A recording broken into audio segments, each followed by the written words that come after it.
Sure, I've worked around a number of state visits here in the United Kingdom, but also elsewhere around the world.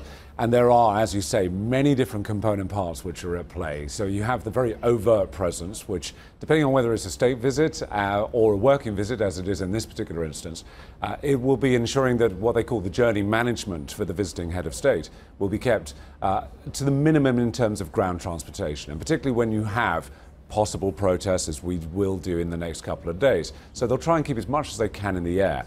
But there is a very overt presence, which is very important because it is on the world stage and everybody's going to be watching. But there is this covert, underneath and clandestine element, which is more covert in terms of technology, in terms of human manpower, in terms of observing, monitoring any kind of electronic chat, but also potentially disrupting any possibility for a technical attack of some form or another. Is it just the president that security forces have to secure? Because it feels as though there have been warnings about Americans playing it safe in London while the president is visiting. We've also got the First Lady who's going to be in the capital. So what's the size of the task around everybody else to secure, not just the president himself? No, it's an incredibly valid point. When you have these kinds of visits, you have to bear in mind also the sentiment which is going to potentially follow in its sort of vapor trail.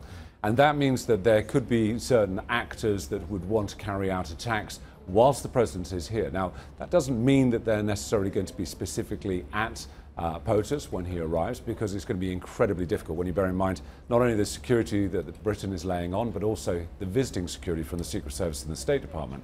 But there could be individuals that may want to target various sort of landmarks or locations and, if you like, benefit or exploit the media value that obviously is going to be focusing on the UK right now. Well, the last visit was Xi Jinping of this kind of stature.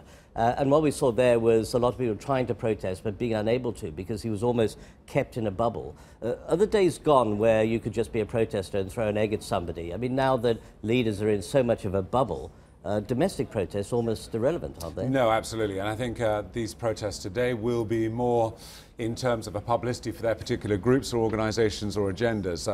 Their possibility for even approaching POTUS or coming anywhere close to possibly even seeing him is going to be a bit of a challenge. And on this trip, he will be moving a lot by air, as your correspondent's been saying. Hey everybody, it's Hadley Gamble from our new CNBC Middle East Bureau in Abu Dhabi. Thanks for stopping by. Now, to watch more, you can try one of the videos that just popped up on your screen. And don't forget to subscribe.